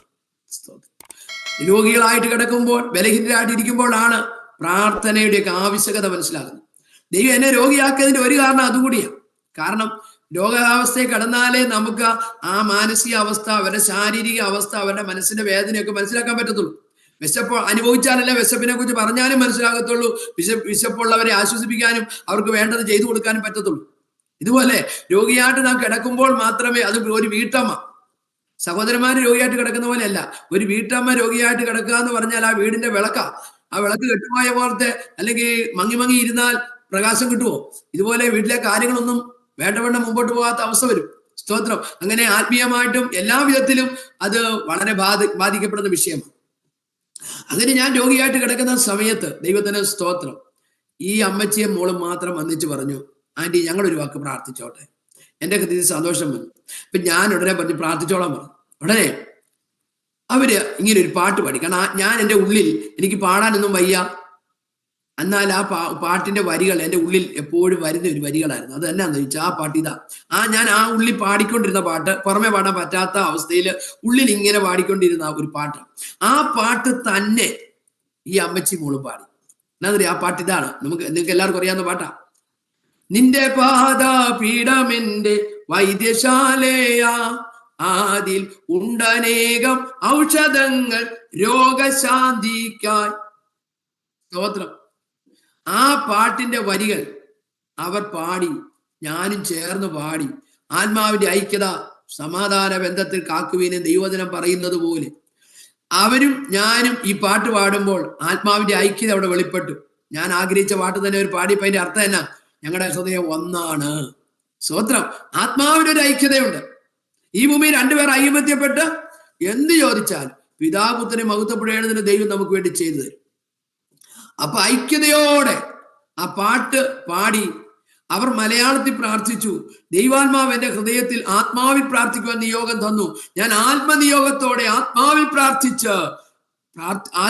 പ്രാർത്ഥിച്ചുകൊണ്ടിരുന്ന സമയത്ത് ദൈവാത്മാവ് എനിക്കൊരു നിയോഗം തന്നു. ടൈഫോയിഡ് എന്ന ഈ രോഗബന്ധനത്തെ ശാസിക്കാൻ. ടൈഫോയിഡ് എന്ന രോഗബന്ധനത്തെ യേശുക്രിസ്തുവിന്റെ നാമത്തിൽ ശാസിക്കുന്നു എന്ന് പറയും. എന്റെ തലയുടെ ഉച്ചിയിൽ നിന്ന് ഒരു കുഞ്ഞു ബോൾ പോലെ ഒരു സാധനം ഉരുണ്ട് കാല് വഴി നിലത്തു പോകുന്ന ഒരു അനുഭവം എനിക്കുണ്ടായി. കർത്താവേ, അങ്ങനെ രോഗബന്ധനത്തെ അഴിച്ചതിനായി സ്തോത്രം എന്ന് പറഞ്ഞു. Price the Lord. അങ്ങനെ രോഗബന്ധനത്തെ എന്റെ ദൈവം അഴിച്ചു മാറ്റി, കർത്താവിനെ സൗഖ്യമാക്കി. ടൈഫോയിഡ് തൽക്ഷണം മാറി. അതുവരെ എനിക്ക് തലവെട്ടൽ ഇങ്ങനെ തല വെട്ടിപ്പൊളക്കുന്ന വേദനയാണ്. അതിന്മേലെല്ലാം പൂർണ്ണമായ സൗഖ്യം കർത്താവ് എനിക്ക് തന്നു. രോഗബന്ധനത്തെ ദൈവം അഴിച്ചു മാറ്റി. അത് കഴിഞ്ഞ് പപ്പ വന്നപ്പോ ഞാൻ പറഞ്ഞു, പപ്പ കർത്താവിന്റെ സൗഖ്യമാക്കി, അതുകൊണ്ട് എനിക്ക് ഇന്ന് സാക്ഷ്യം പറയാൻ അവസരം തരണമെന്ന് പറഞ്ഞു. അല്ലെങ്കിൽ ആണ്ടർ യോഗത്തിന് എല്ലാവർക്കും ടെസ്റ്റിമണി പറയാൻ അവസരമുണ്ട്. പക്ഷെ എനിക്ക് സംസാരിക്കാൻ പോലും കഴിവില്ല. കാരണം ഞാൻ ഭക്ഷണം കഴിച്ച ദിവസങ്ങളായി അതികഠിനമായ ടൈഫോയിഡിനാൽ ഭാരപ്പെട്ട് കിടക്കയിലായിരുന്നു. പോലെ പ്രഗ്നന്റുമാണ്. അങ്ങനെ ഇരിക്കുന്ന ഈ സാഹചര്യത്തിൽ ദൈവത്തിന് സ്തോത്രം. കർത്താവിന്റെ ദാസനോട് ഞാൻ പറഞ്ഞു, എനിക്ക് ടെസ്റ്റിമണി പറയാൻ അവസരം തരാമെന്ന് പറഞ്ഞു. എനിക്ക് എഴുന്നേക്കാൻ പോലും മേല ആ അവസ്ഥയില ഞാൻ. സ്തോത്രം. എൻ്റെ വന്ന ആന്റിയുടെ മോളോട് ഞാൻ പറഞ്ഞു, മോളെ എന്നെ ഡ്രസ്സൊന്ന് മാറ്റി എന്നെ ആ ഹോളിൽ എനിക്ക് പ്രാർത്ഥനയ്ക്ക് ഇരിക്കണമെന്ന് പറഞ്ഞു. ഏതായാലും അവൾ അങ്ങനെ കാര്യം ക്രമീകരിച്ചു. ദൈവത്തിന്റെ കൃപയാൽ ആണ്ടർയോഗം തുടങ്ങി. സാക്ഷിയുടെ ടൈം ആയപ്പോൾ കർത്താവിന്റെ ദാസൻ എൻ്റെ അടുക്കൽ വന്നു. എന്നെ കട്ടിലേന്ന് കയ്യെ പിടിച്ച് പയ്യെ നടത്തിക്കൊണ്ട് ഹോളിലേക്ക് കൊണ്ടുപോയി. ഹോളും പാഴ്സനേജുമായിട്ട് ഒരു കർട്ടന്റെ ഇതേ ഉള്ളൂ, മാറ്റമേ ഉള്ളൂ. സ്തോത്രം. അപ്പം അങ്ങോട്ട് കൊണ്ടുപോയി, അവിടെ കൊണ്ടുപോയി സോഫയിൽ ഇരുത്തി. ടെസ്റ്റിമണിയുടെ സമയമായപ്പോൾ 2 വാക്ക് പറയാൻ എന്നെ എഴുന്നേൽപ്പിച്ചു. ഞാൻ അതിനൊന്നും പറഞ്ഞില്ല, എനിക്ക് സംസാരിക്കത്തില്ല. ഞാൻ ഇത്രയും പറഞ്ഞു, പുതിയ വർഷം കാണിക്കത്തില്ലെന്ന് പിശാച് വാദിച്ചെങ്കിലും മരണത്തെയും പാതാളത്തെയും ജയിച്ച നാസറേയനായ യേശുക്രിസ്തുവിൻ നാമത്തിൽ മരണത്തിന്മേ ദൈവം എനിക്ക് ജയം തന്നു, സൗഖ്യം തന്നു, പുതിയ വർഷം കാണുവാൻ ദൈവം ഭാഗ്യം തന്നെന്ന് പറഞ്ഞു. അത്രയും പറയാനുള്ള ആരോഗ്യവും ബലവും ദൈവകൃപയാ ദൈവമക്കളെ. അത് കഴിഞ്ഞു. അത് കഴിഞ്ഞ് എന്നെ പപ്പ തിരിച്ച് ഫെയ്ത്ത് ഹോമിലോട്ട് കൊണ്ട് കിടത്തി. കത്രുമേശയുടെ സമയമായി. എല്ലാവർക്കും പപ്പ കത്രുമേശ കൊടുത്തു. ദൈവമക്കളെ, വചനത്തിന്റെ ശക്തി. കത്രുമേശയുടെ സമയമായി. കർത്താവിന്റെ ദാസൻ എല്ലാവർക്കും കത്രുമേശ കൊടുത്തു. കർത്താവിന്റെ മേശ അദ്ദേഹം അനുഭവിക്കുന്നതിന് മുൻപേ അദ്ദേഹത്തിന്റെ മനസ്സിൽ ദൈവാത്മാവ് പ്രേരിപ്പിച്ചിട്ട് എന്റെ അടുക്കൽ കത്രുമേശ കൊണ്ടുവന്നു. ഞാൻ ആ മുറി കിടന്നപ്പോൾ ഓർത്ത്, എനിക്ക് കത്രുമേശ കിട്ടിയിരുന്നെങ്കിൽ കൊള്ളായിരുന്നു എന്ന് ഞാൻ ഹൃദയത്തിൽ ആഗ്രഹിച്ചു. പപ്പായോട് ഞാൻ പറഞ്ഞില്ല, പക്ഷെ ഹൃദയത്തിൽ ആഗ്രഹിച്ചു. എന്നാൽ കർത്താവിന്റെ ദാസൻ കത്രുമേശ കൊണ്ടുവന്നു. എന്റെ അടുക്കൽ കൊണ്ടുവന്നിട്ട് എന്നെ എഴുന്നേൽപ്പിച്ചിരുത്തി. കത്രുമേശയിൽ നിന്ന് സ്തോത്രം പറഞ്ഞ് ഞാൻ അല്പം വായിലേക്ക് ഇടുകയും കർത്താവ് എനിക്ക് പൂർണ്ണ സൗഖ്യം, ആരോഗ്യം, ബലം തരുവാനിടയായി. ഈ ടൈഫോയിഡ് മാറിയെങ്കിലും എനിക്കൊരു അസ്വസ്ഥത ഉണ്ടായിരുന്നു. വേറൊന്നുമല്ല, വൊമിറ്റ് ചെയ്യണമെന്നൊരു ടെൻഡൻസി ഉണ്ടായിരുന്നു. എന്നാൽ കർത്താവിന്റെ മേശ വായിലോട്ട് അനുഭവിക്കുകയും അപ്പം എടുത്ത് അല്പം വായിലോട്ട് വെക്കുകയും തൽക്ഷണം ആ വൊമിറ്റ് ചെയ്യണമെന്നുള്ള ടെൻഡൻസി മാറി, എന്റെ ക്ഷീണവും മാറി, എന്റെ ബലഹീനതയും മാറി, പൂർണ്ണമായ ഒരു ആരോഗ്യവും രോഗശാന്തി തന്ന് ദൈവം എന്നെ ബലത്തോടെ എഴുന്നേൽപ്പിച്ചു. ഹല്ലേലൂയ, ദൈവത്തിന് സ്തോത്രം. ദൈവവചനം പറയുന്നു, അയോഗ്യമായി കർത്താവിന്റെ മേശ എടുത്താൽ നിങ്ങളിൽ പലരും നിദ്ര കൊള്ളും, പലരും ബലഹീനരാകും, പലരും രോഗികളാകും. അതിന്റെ അർത്ഥം, നീ യോഗ്യതയോടെ ഇത് ഭക്ഷിച്ചാൽ നീ ജീവിക്കപ്പെടും. നീ യോഗ്യതയോടെ ഇത് ഭക്ഷിച്ചാൽ നിന്റെ രോഗം സൗഖ്യമാകും. ഇത് യോഗ്യതയോടെ നീ ഭക്ഷിച്ചാൽ നിന്റെ ബലഹീനത മാറി നീ ശക്തീകരണം പ്രാപിക്കും, നീ ശക്തിപ്പെടും. ഹല്ലേലൂയ. നിനക്ക് പരിശുദ്ധാത്മാവിന്റെ ശക്തി, വചനത്തിന്റെ ശക്തി, കർത്തൃമേശ അനുഭവിച്ചാൽ കിട്ടുന്ന സൗഖ്യം, വിടുതൽ എല്ലാം ഞാൻ അനുഭവിച്ചറിഞ്ഞ വ്യക്തിയാ. ദൈവത്തിന്റെ മഹത്വം, കർത്താവിന്റെ കൃപയാൽ അങ്ങനെ കർത്താവിന്റെ സൗഖ്യമാക്കി. എന്നാൽ അതിനുശേഷം പിന്നെ 9-ാം മാസമായപ്പോൾ, അഥവാ ഫെബ്രുവരി മാസം 2-ാം തീയതി എന്റെ അമ്മ എന്നെ പിന്നെ എന്റെ വീട്ടിലേക്ക്, എന്റെ മണറാട്ടാണ് എന്റെ വീട്, അവിടേക്ക് കൊണ്ടുപോയി. ഫെബ്രുവരി 27-ാം തീയതി എനിക്ക് അനുഗ്രഹിക്കപ്പെട്ട ഒരു പെൺപൈതനെ ദൈവം ദാനം ചെയ്തു. അവിടെ കെങ്ക്രയ സഭയിലെ ശുശ്രൂഷക്കാരത്തി എന്നുള്ളത് കൊണ്ടാണ് ഫേബ എന്ന് അവൾക്ക് പേരിടുവാനിടയായത്. കൃപയാൽ 14 വർഷത്തോളമായി അവള് കർത്താവിന്റെ മിനിസ്ട്രി ചെയ്തുകൊണ്ടിരിക്കുന്നു. ഇപ്പോൾ അവൾ വിവാഹിതയാണ്. ദൈവത്തിന് സ്തോത്രം. കൃപയാൽ ദൈവം സൗഖ്യത്തോടെ ക്ഷേമത്തോടെ പരിപാലിച്ചു നടത്തുന്നു. അതിനായി ദൈവത്തെ സ്തുതിക്കുന്നു. ദൈവത്തിന്റെ മഹത്വം. അതുപോലെ തന്നെ അതിനുശേഷമായിട്ട് ഇത് 96 നടന്ന സംഭവമാണ്. എന്നാൽ 96 കഴിഞ്ഞ് ഈ 2024 വരെ ഉണ്ടായിരുന്ന ഒരു സംഭവം കൂടെ പറയട്ടെ. ദൈവത്തിന് സ്തോത്രം. ഈ 2014 വരെ എനിക്ക് എല്ലാ മാസവും, എല്ലാ വർഷവും ഡിസംബർ മാസത്തിൽ മാത്രം ഒരു പനി വരും. ഈ ടൈഫോയിഡ് വന്ന ഡിസംബറിലാണ്. ആ 14 പനി വന്ന അന്ന് മുതൽ, അഥവാ ടൈഫോയിഡ് വന്നതിന് പിറ്റേ വർഷം മുതൽ എല്ലാ ഡിസംബറിലും എനിക്ക് പനി വരും. അന്നേരം മാത്രം ഒറ്റ പനിയേ വരുള്ളൂ ഒരു വർഷത്തിൽ, ആ പനി ഡിസംബറിൽ. അപ്പൊ ഞാൻ അന്നേരം ഓർക്കും, കർത്താവിനെ ടൈഫോയിഡ് പിടിപ്പിച്ചല്ലോ, സ്തോത്ര കർത്താവ്, ഈ കഴിഞ്ഞ വർഷം ദൈവം പരിപാലിച്ചു, ഇത്രത്തോളം ദൈവം സൂക്ഷിച്ച്, ദൈവത്തിന് നന്ദിയൊക്കെ പറയും. എന്നാൽ ഇങ്ങനെ പൊയ്ക്കൊണ്ടേയിരുന്നു. 2014 വരെ ഈ പനി വന്നുകൊണ്ടിരുന്നു. പനി ആ സമയത്ത് 2014 പനി വന്നിട്ട് എനിക്ക് തൊണ്ടയ്ക്ക് ഭയങ്കര അതിശക്തമായ വേദനയായി ഞാൻ കഷ്ടപ്പെട്ടു. ഉമ്മുനീര് ഇറക്കാൻ മേലാത്ത വേദന. അപ്പോൾ ഞാൻ അന്ന് അച്ഛാമ്മോള് ബാംഗ്ലൂരിൽ നിന്ന് വന്ന സമയം ഞാൻ അവളോട് പറഞ്ഞു, മോളെ എനിക്ക് തൊണ്ടയ്ക്ക് ഭയങ്കര വേദന. അപ്പൊ അവള് പറഞ്ഞു, മമ്മി മരുന്നൊന്നും അല്ല, ഇച്ചിരി ഉപ്പുവെള്ളം കൊള്ളുവാണെങ്കിൽ പെട്ടെന്ന് ആ തൊണ്ടവേദന അങ്ങ് മാറുമെന്ന് പറഞ്ഞു. ഞാൻ പറ്റി തരാൻ പറഞ്ഞു. അപ്പൊ ഉപ്പും വെള്ളമൊക്കെ നമ്മൾ ഉപയോഗിക്കുന്നതല്ലേ എന്ന് ഞാൻ വിചാരിച്ചുള്ളൂ. പക്ഷെ അവള് വെള്ളം ചൂടാക്കി തന്നു, ഞാനത് ഉപയോഗിച്ചു. ചെറിയ വേദന വലിയ വേദനയായി, എനിക്ക് സംസാരിക്കാൻ പോലും മേലാത്ത അവസ്ഥയായി. മറ്റേത് ഉമ്മുനീര് ഇറക്കത്തില്ല എന്നുള്ളായിരുന്നു, മിണ്ടായിരുന്നു. പക്ഷെ ഇത് മിണ്ടാനും മേലെ ഉമ്മുനീര് പോലും ഇറക്കത്തില്ല. അതുപോലെ വേദന കഷ്ടപ്പെട്ടു. അപ്പൊ ഞാൻ പറഞ്ഞു, മോനെ വേണ്ട എന്ന് പറഞ്ഞ് വെച്ച് കൊടുത്തു. എന്നാൽ ആ വേദനയും ഞാൻ പ്രാർത്ഥിച്ചിട്ട് വിടുതലില്ല. അങ്ങനെ ഞാൻ കഷ്ടപ്പെട്ടപ്പോൾ, സ്തോത്രം, ദൈവമേ എന്തുകൊണ്ട് എനിക്ക് ഇങ്ങനെ സംഭവിച്ചു എന്ന് പറഞ്ഞ് പിന്നെ ഞാൻ ഇങ്ങനെ പ്രാർത്ഥിച്ചു. കർത്താവെ കുറുവളയെല്ലാം ക്ഷമിക്കണേ എന്നെല്ലാം പറഞ്ഞ് പ്രാർത്ഥിച്ചു. ആ കൂട്ടത്തിൽ ഞാൻ പറഞ്ഞു, കർത്താവെ ഞാൻ ആ ഉപ്പുവെള്ളം കൊണ്ടത് അങ്ങേക്ക് ഇഷ്ടപ്പെട്ടില്ലെങ്കിൽ അങ്ങനോട് ക്ഷമിക്കണം, ഇനി ഞാൻ മേലെ ചെയ്യത്തില്ലെന്ന് പറഞ്ഞു. സ്തോത്രം. ദൈവമക്കളെ, ദൈവം എന്നോട് സംസാരിച്ചു. യെശയ്യാ പ്രവചനം 53:4 എന്ന് പറഞ്ഞു. സാക്ഷാൽ നമ്മുടെ രോഗങ്ങളെ യേശു വഹിച്ചു, നമ്മുടെ വേദനകളെ യേശു ചുമന്നു. യേശുവിന്റെ അടിപ്പിണരാൽ നമുക്ക് സൗഖ്യം വന്നിരിക്കുന്നു. ആ വചനം 3 വട്ടം പറഞ്ഞതേ ഉള്ളൂ. സാക്ഷാൽ നമ്മുടെ രോഗങ്ങളെ യേശു വഹിച്ചു, വേദനകളെ ചുമന്നു, ഒരു അടിപ്പിണരാൽ സൗഖ്യം. 3 വട്ടം വചനം പറഞ്ഞു. തൊണ്ടേ കൈവച്ചു, അത്ഭുത സൗഖ്യം ദൈവം എനിക്ക് തന്നു. പിന്നെ ആ വേദന വന്ന് ഓർമ്മ പോലും ഇല്ലാത്ത പോലെ ദൈവം എന്നെ സൗഖ്യമാക്കി. എന്നാൽ 2014 മുതൽ സ്തോത്രം, കൃപയാൽ ദൈവം എന്നെ ജയത്തോടെ നടത്തി. 2014 ഈ സൗഖ്യം ലഭിച്ച സമയത്ത് ചെറിയ ആശ്വാസം കിട്ടിയല്ലോ, വേദനയൊക്കെ മാറി പൂർണ്ണ സൗഖ്യമായപ്പോ ഞാൻ അച്ഛനോട് പറഞ്ഞു, തൊണ്ടവേദന മാറി കേട്ടോ, കർത്താവിനെ സൗഖ്യമാക്കി, പനിയുടെ പ്രയാസം എല്ലാം മാറി. ഉടനെ അവള് പറഞ്ഞു, മമ്മി എന്നാലും ഇവിടെ കിടന്നോളാൻ പറഞ്ഞു, ചില നേരം കൂടെ റെസ്റ്റ് എടുക്കാൻ പറഞ്ഞു. പെട്ടെന്ന് ദൈവാത്മാവനോട് പറയാ, ഈ വചനമാണ് എന്നെ വിടിവിച്ചത്. വചനത്തിന്റെ ശക്തിയാണ് ഞാൻ പറഞ്ഞു വരുന്നത്. വചനമാണ് എന്നെ വിടിവിച്ചത്. അങ്ങനെയാണെങ്കിൽ ആ വചനത്തെ ആസ്പദമാക്കി ഒരു പാട്ട് എഴുതാൻ ദൈവാത്മാവ് എന്നോട് പറഞ്ഞു. ഞാൻ അതിനു മുമ്പ് പാട്ടൊന്നും എഴുതിയിട്ടുമില്ല. ഞാൻ പറഞ്ഞു, കർത്താവേ എനിക്ക് പാട്ടൊന്നും എഴുതാനുള്ള കഴിവില്ല. ദൈവം എന്നോട് പറഞ്ഞു, ആ വചനം പാട്ടായിട്ട് ട്യൂൺ ചെയ്ത് ദൈവം എനിക്ക് തന്നു. ആ 4 വരി ഞാൻ പാടുകയാണ്. ആ പാട്ട് ദൈവം തന്ന പാട്ട് ഞാൻ എഴുതി. ആദ്യം പിന്നെ 2014 മുതൽ 2024 വരെ എനിക്ക് അങ്ങനെയുള്ള അസ്വസ്ഥതകൾ പോയിട്ട് ഒരു ജലദോഷം പോലും വരാതെ ഈ 10 വർഷം ദൈവം എന്നെ സൂക്ഷിച്ചു. കോവിഡിന്റെ കാലത്തും അനേകരെ കോവിഡ് വിഴുങ്ങിയിട്ടും കൃപയാൽ ഒരു ജലദോഷം പോലും വരാതെ, പനിയുടെ പ്രയാസങ്ങളൊന്നും കൂടാതെ 10 വർഷം ദൈവം എന്നെ പരിപാലിച്ചു. 2024 വരെ കർത്താവിനെ അത്ഭുതകരമായി നടത്തി. ദൈവത്തിന് സ്തോത്രം. ആ പാട്ടിന്റെ വരികൾ ഇങ്ങനെയാണ്. യേശുവിൻ ജനനം അത്ഭുതമേ എന്നുള്ള പാട്ടാണ് അതിന്റെ തുടക്കം. എന്നാൽ അതിനകത്ത് ഈ സൗഖ്യവാക്യ വചനം ഇങ്ങനെയാണ്: സാക്ഷാരോഗങ്ങളെ സുവാഹിച്ചതിനാൽ, വേദനകൾ യേശു ചുമന്നതിനാൽ, സാക്ഷാരോഗങ്ങൾ യേശു വാഹിച്ചതിനാൽ, വേദനകൾ യേശു ചുമന്നതിനാൽ, യേശുവിനടിപ്പിണരാൻ സൗഖ്യം തന്നു ജയത്തോടെ നടത്തിയിടുന്നു.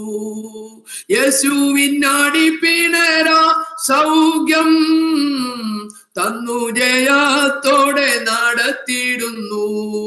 ഹല്ലേലൂയാ ജയം, ഹല്ലേലൂയാ ഹല്ലേലൂയാ ജയം, ഹല്ലേലൂയാ ഹല്ലേലൂയാ ജയം, ഹല്ലേലൂയാ ഹല്ലേലൂയാ ജയം, ഹല്ലേലൂയാ ഹല്ലേലൂയാ ജയം, ഹല്ലേലൂയാ ഹല്ലേലൂയാ ജയം, ഹല്ലേലൂയാ ഹല്ലേലൂയാ ജയം, ഹല്ലേലൂയാ ഹല്ലേലൂയാ ജയം, ഹല്ലേലൂയാ.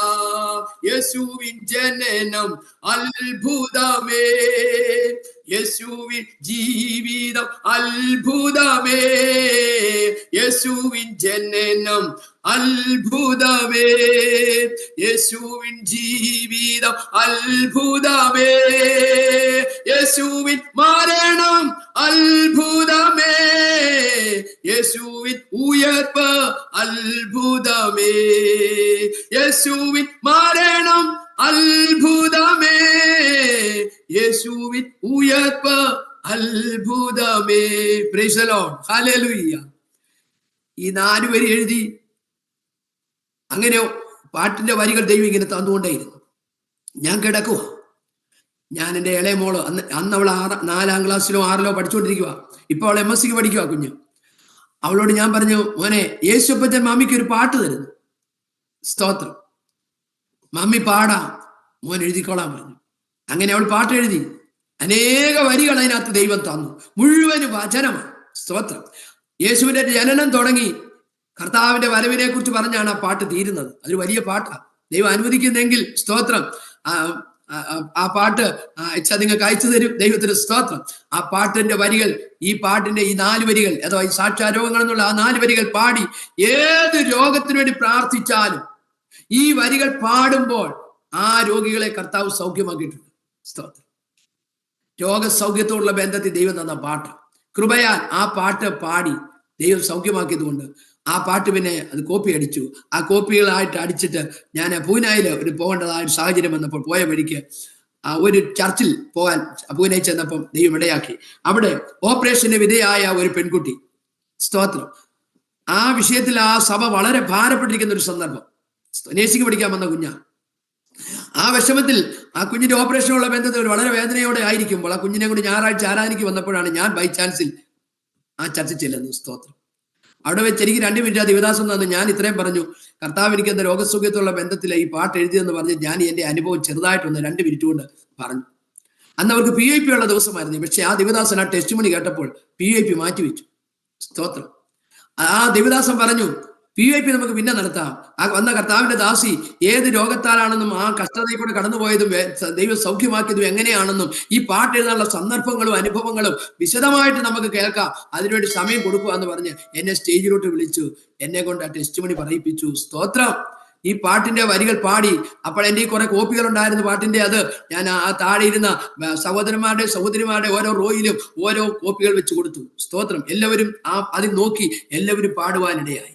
അപ്പോൾ ഈ പെൺകുട്ടി ഉൾപ്പെടെ സ്തോത്രം സൗഖ്യം പ്രാപിപ്പാനിടയായി. തിങ്കളാഴ്ച ഹോസ്പിറ്റലിൽ അഡ്മിറ്റ് ആകാനിരുന്ന പെൺകുട്ടി അതിനുവേണ്ടി ആ ദേവദാസൻ വളരെ വേദനയോടെ ആയിരുന്നുകൊണ്ടാണ് അദ്ദേഹം PIP പോലും മാറ്റിവെച്ചതിനു വേണ്ടി കൊടുത്തത്. ദൈവത്തിന് സ്തോത്രം. വചനമയച്ച് വിടുവിക്കുന്ന ഒരു ദൈവമുണ്ട്.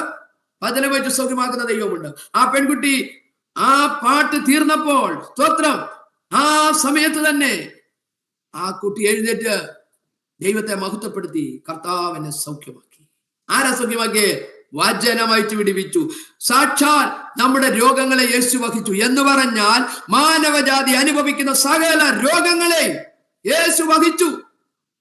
മാനവജാതി അനുഭവിക്കുന്ന സകല വേദനയും വേണ്ടി യേശു ചുമന്നു. യേശുവിന്റെ അടിപ്പടരാ നമുക്ക് സൗഖ്യം വന്നിരിക്കുക.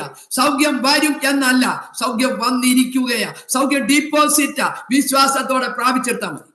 ബാങ്കിൽ 3 ലക്ഷം രൂപ കടപ്പുണ്ടെങ്കിൽ 1 ലക്ഷം രൂപ നമുക്ക് ആവശ്യമായി വന്നാൽ നമ്മൾ എന്താ ചെയ്യുന്നത്? ചെക്കയിൽ ഒപ്പിട്ട് കൊടുത്താൽ മതി, രൂപ നമ്മുടെ കൈ വരും. അങ്ങനെയാണെങ്കിൽ സൗഖ്യം ഡിപ്പോസിറ്റ് ആണ്. അതുകൊണ്ടാണ് ക്രൂശിക്കപ്പെടുന്ന ഒരു വ്യക്തിയെ അടിക്കേണ്ട കാര്യമില്ല, അടിക്കുന്ന ഒരു വ്യക്തിയെ ക്രൂശിക്കേണ്ട കാര്യമില്ല. എന്നാൽ യേശു എന്തിനു വേണ്ടി ഇത് രണ്ടും സഹിച്ചു? മാനവജാതിയുടെ രക്ഷയ്ക്ക് വേണ്ടി, പാപത്തിനും ശാപത്തിനും പരിഹാരം വരുത്തുവാൻ യേശു ക്രൂശിൽ മരിച്ചെങ്കിൽ യേശു അടിയേറ്റത് മാനവജാതിയുടെ ശാരീരിക സൗഖ്യത്തിന് വേണ്ടി കൂടിയാണ്. Price the Lord. നമ്മുടെ അതിക്രമങ്ങൾ നിമിത്തം അവൻ മുറിവേറ്റുവെന്ന, നമ്മുടെ അകൃത്യങ്ങൾ നിമിത്തം കഷ്ടപ്പെട്ടെന്ന. അങ്ങനെയെങ്കിൽ യേശു പുറത്ത് അടിയേറ്റത് മുഴുവനും നമ്മുടെ രോഗസൗഖ്യത്തിന് വേണ്ടിയാ. അതുകൊണ്ട് ദൈവമക്കളെ, സാക്ഷാൽ നമ്മുടെ രോഗങ്ങളെ യേശു വഹിച്ചു, നമ്മുടെ വേദനകളെ യേശു വന്നു. യേശുവിന്റെ അടിപ്പടരാ നമുക്ക് സൗഖ്യം വന്നിരിക്കുന്നു. ആ കൊച്ചിന് മാത്രമല്ല, ആ വിശ്വാസത്തോടെ ആരൊക്കെ ആ പാട്ട് പാടിയോ അവർക്കെല്ലാം സൗഖ്യം കിട്ടി. അവരെല്ലാം എഴുന്നേറ്റ് സാക്ഷ്യം പറഞ്ഞു. ദൈവനാമം മഹത്വപ്പെട്ടു. അപ്പോൾ എന്റെ വിശ്വാസം ഒന്നുകൂടെ വർദ്ധിച്ചു. Price the lord. ഹല്ലേലൂയ. ദൈവനാമം എല്ലാ വിധത്തിലും മഹിമപ്പെടട്ടെ. നാം വായിച്ചതുപോലെ തന്നെ ദൈവത്തിന്റെ വചനം അത് വെറുതെ മടങ്ങത്തില്ല, അത് അതിന്റെ പ്രവൃത്തി ചെയ്തേ മടങ്ങും. ദൈവം എന്നോട് പറഞ്ഞതനുസരിച്ചപ്പോൾ, ഞാൻ ആ പാട്ട് എഴുതിയപ്പോൾ, ദൈവം പറഞ്ഞിട്ട് പാട്ട് എഴുതി. ദൈവം പറഞ്ഞതുകൊണ്ട്, അത് അനുസരിച്ചതുകൊണ്ട് 10 വർഷക്കാലം ഒരു ജലദോഷം പോലും വരാൻ ദൈവം സൂക്ഷിച്ചു. ദൈവമക്കളെ, ദൈവം പറയുന്ന ഏത് കാര്യം, ചെറുതാകട്ടെ വലുതാകട്ടെ, ഏത് കാര്യം പറഞ്ഞാലും നാം അനുസരിക്കുന്നത് നമ്മുടെ ജീവിതത്തിൽ അനുഗ്രഹമാണ്, വിടുതലാണ്. ദൈവനാമത്തിന് അത് മഹത്വമാണ്. അനുസരിക്കുന്നത് യാഗത്തെക്കാളും, ശ്രദ്ധിക്കുന്നത് മുട്ടാടുകളുടെ മേധസ്സിനേക്കാളും നല്ലത്. കർത്താവ് കൃപയാൽ ജയത്തോടെ നടത്തുന്നു. തുടർന്നു നിങ്ങളുടെ പ്രാർത്ഥനയെ ചോദിക്കുന്നു. ഈ വചനഘട്ട എല്ലാ ദൈവമക്കളെ ദൈവം അനുഗ്രഹിക്കട്ടെ. ഇതിന് അവസരമൊരുക്കുന്ന നല്ല പ്രിയപ്പെട്ടുള്ള നന്ദിയും സ്നേഹവന്ദനം അറിയിച്ചുകൊണ്ട് ദൈവത്തിന് താണിരിക്കുന്നു. ദൈവം നമ്മെ ധാരാളമായി അനുഗ്രഹിക്കുമാറാകട്ടെ.